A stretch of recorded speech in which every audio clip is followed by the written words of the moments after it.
Mga master, okay lang bang? Huwag niyong skip ang mga ads sa aking mga video kung okay lang mga master. Salamat sa solid na suporta po. Yon, what's up mga masters? Nandito na naman tayo sa panibagong araw, panibagong kabanata na naman ang pagsasama-samahan natin ngayon guys.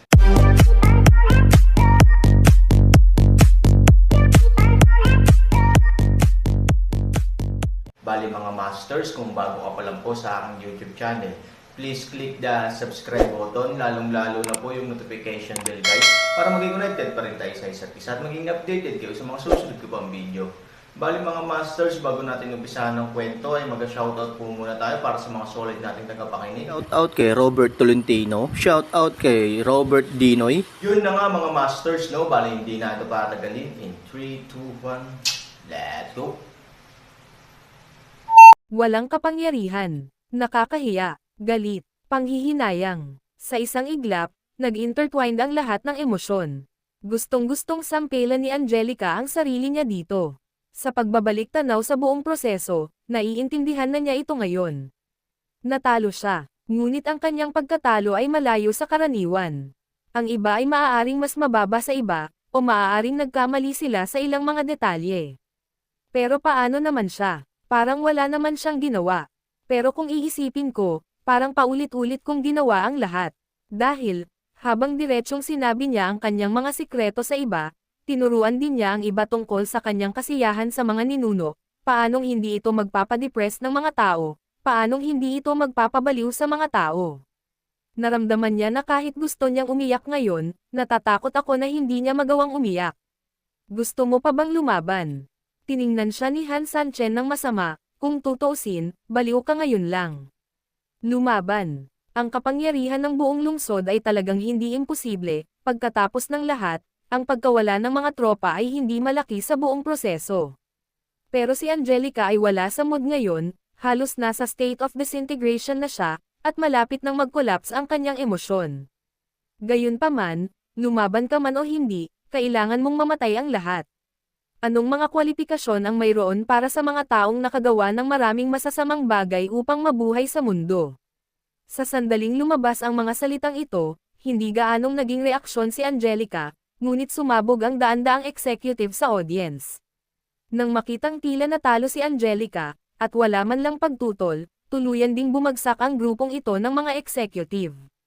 Ang ilang mga tao ay lumuhad sa lupa sa lugar, umiiyak at nagmamakaawa. Handak siya, hindi, Lolo Han, Ancestor Han, maaari mong huwag pansinin ang mga kontrabida, kami, lahat tayo ay mga anghel. Ang itinuro, ito ay walang kinalaman sa amin. Oo, Ancestor Han, in the final analysis, pawns lang kami, kaya maawa ka, tretuhin mo kami na parang umutot at hayaan mo na. Nagpatuloy ang paghingi ng awa, at maraming tao ang lumuhad sa lupa kasama nila, na nagmukhang Diyos si Han Sanchen. Sa oras na ito, ang hukom ang nangunguna, tumayo ng direkta mula sa karamihan, gumawa ng 3 hakbang at gumawa ng 2 hakbang, at nagmamadaling pumunta sa entablado. Master Han, ako, hindi mo ako makakalimutan. Malakas na sumigaw ang hukom, dahil sa takot na hindi nakita ni Han Sanchen ang kanyang sarili.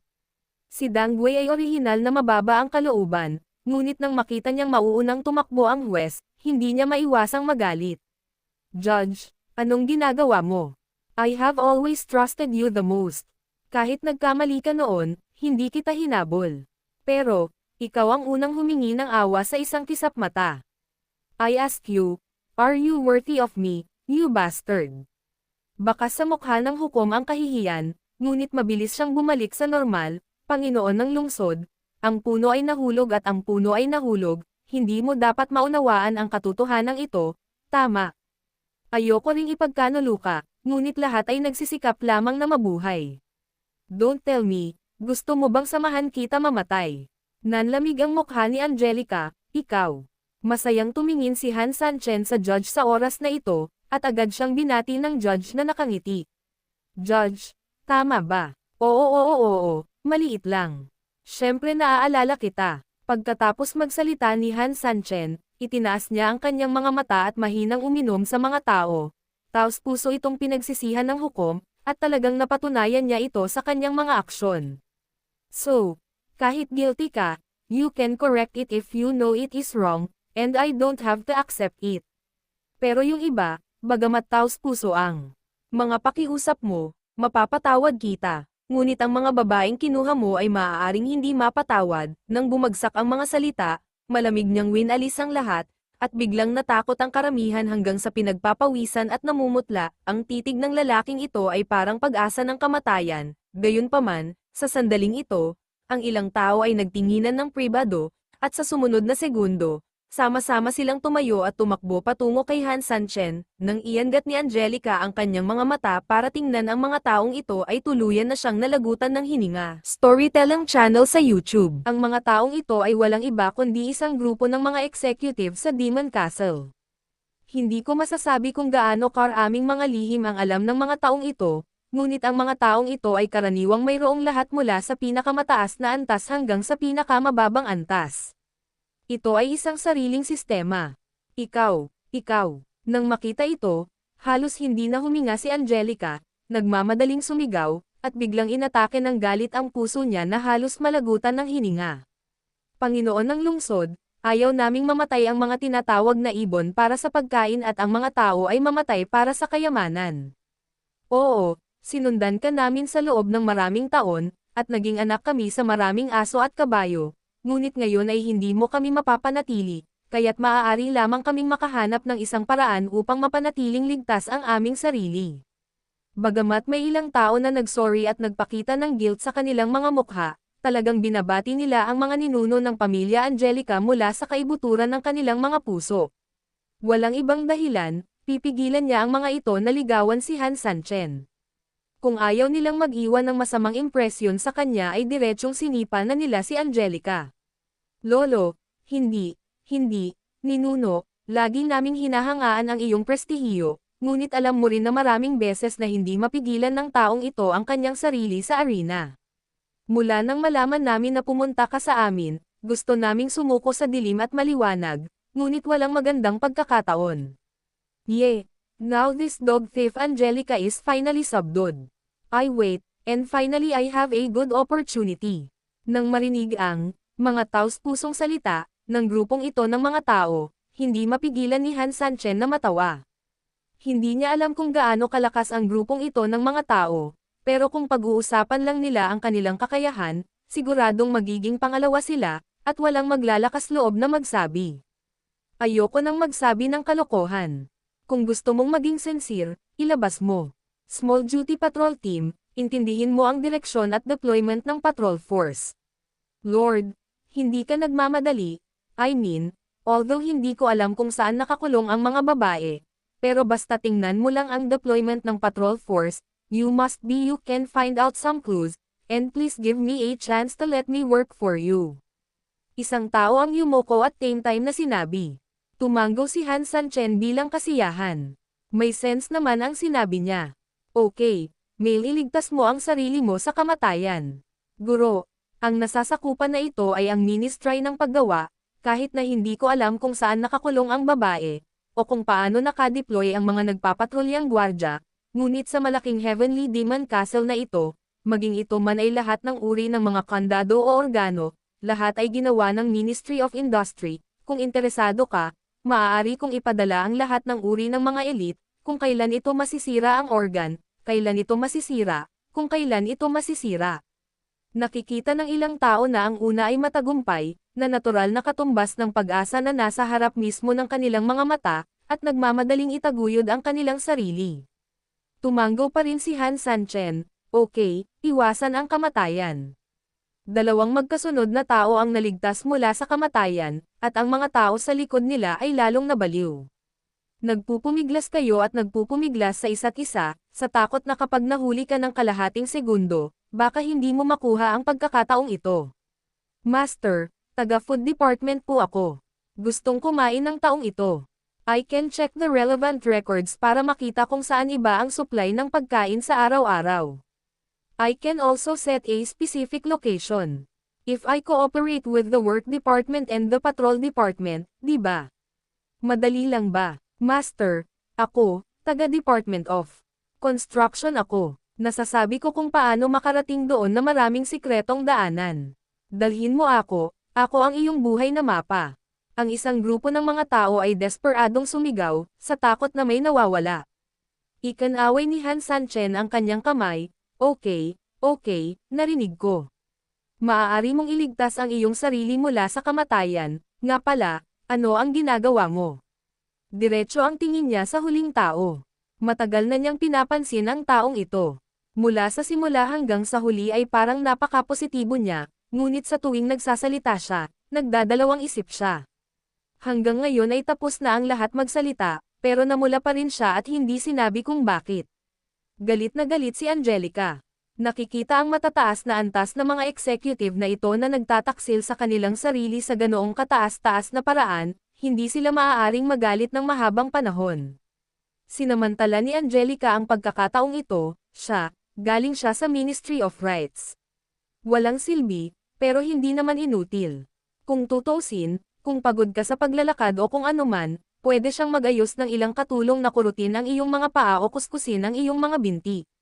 Sa puntong ito, hindi na napigilan ni Angelica ang pagtawa. Ikaw anak ng isang asong babae, ako fucking ginawa mo tumakbo ng mabilis. Bahagyang sumimangot si Han Sanchen, at sa sumunod na segundo, sinabi niya, maiiwasan mo ang kamatayan. Si Angelica na sarkastikong tumatawa pa ay naging cold on the spot. Halos hindi siya makapaniwala, itinuro si Han Sanchen at malakas na nagtanong, nababaliw ka na ba? Isang tao mula sa Ministry of Rights, paano kanya matutulungan? Agahan, sinasadya mo ba ako? Kung ganoon nga, Han Sanchen, sobrang hinahamak kita. Hindi nagalit si Han Sanchen, at tumingin kay Angelica ng malumanay, ano? You sound like you want to rescue some innocent girl, but in fact, parang naghahanap ka lang ng ilang dahilan at excuses. Naaawa ka lang sa mga babaeng yan. Akala ko may nakilala akong santo, pero wala na pala yon. Ang totoo, ikaw, nagpapanggap ka lang na niloloko ang mga tao. Ang pakay mo talaga ay hindi ako patalsikan sa posisyon, ay ba? Galit na nagmura si Angelica. Bahagyang ngumiti si Han Sanchen. Naiintindihan ito ni Angelica, sa katunayan, may dahilan siya, ngunit kailangang pagtawanan ni Han Sanchen ang katangahan ng lalaking ito.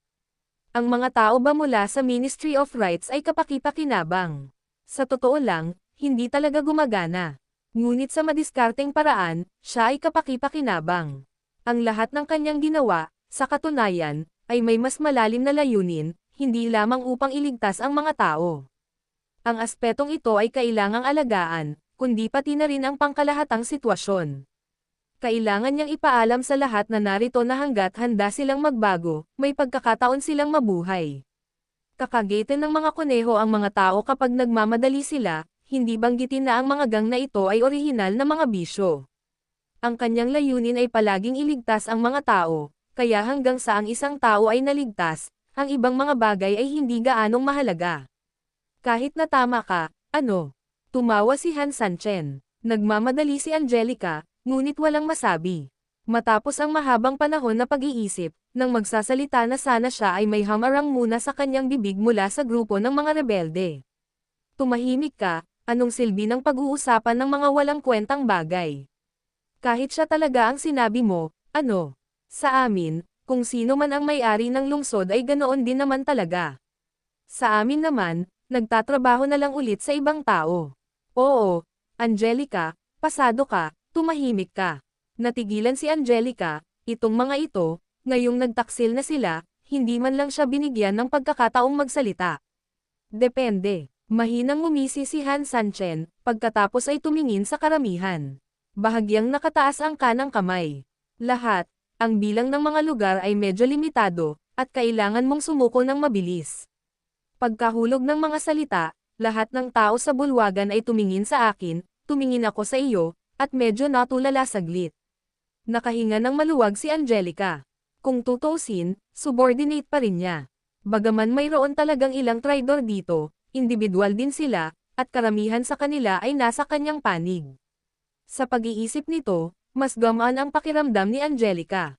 Ngunit kung minsan, ang ideya ay maganda, ngunit ang katotohanan ay malupit. Wala pang isang sandali, biglang gumalaw ang grupo ng mga tao, at pagkatapos ay sumugod sila patungo sa Hansanchen na parang tubig. Tinutulak ako ng lahat, parang hyena na matagal nang hindi kumakain, at biglang nakakita ng pagkain, o parang tiyahin na aabutan ang araw ng discount, at nababaliw sila sa isa't isa. Tuluyan nang tumigas ang ngiti ni Angelica. Anong kalokohan ang nangyayari dito? Bakit ito nangyayari? Paano niya nalaman na ang grupo ng mga tao ay hindi gumalaw ngayon, ngunit ang dahilan para hindi gumalaw ay dahil hindi niya akalain na magkakaroon sila ng parehong pagkakataon upang mabuhay. Bukod dito, napakaraming dahilan para mag-ambag ang Ministry of Rights, kaya ano pa ang dapat nilang alalahanin? Ang ilan sa kanila ay nagsabi lang na sila ay nasa opisina, kahit na ang ilan ay mga military attaché lamang at walang gaanong kapangyarihan. Ano ang maaaring magbigay sa iyo ng isang pamaypay, at kahit ako ay maaaring dalhin ang iyong sapatos?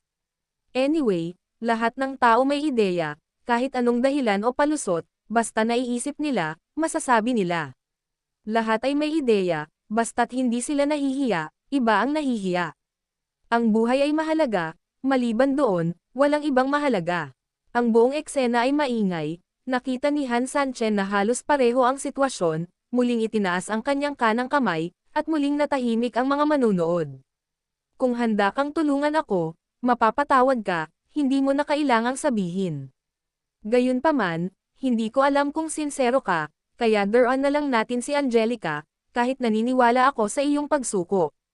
Ano? Saglit na natigilan si Angelica, at nang tumangala siya, nakita niya ang hindi mabilang na mga bibig, nakapout, at saka ready to go. Yun na nga mga masters, no? Bali panibagong kabanata na naman yung natapos natin ngayong gabi.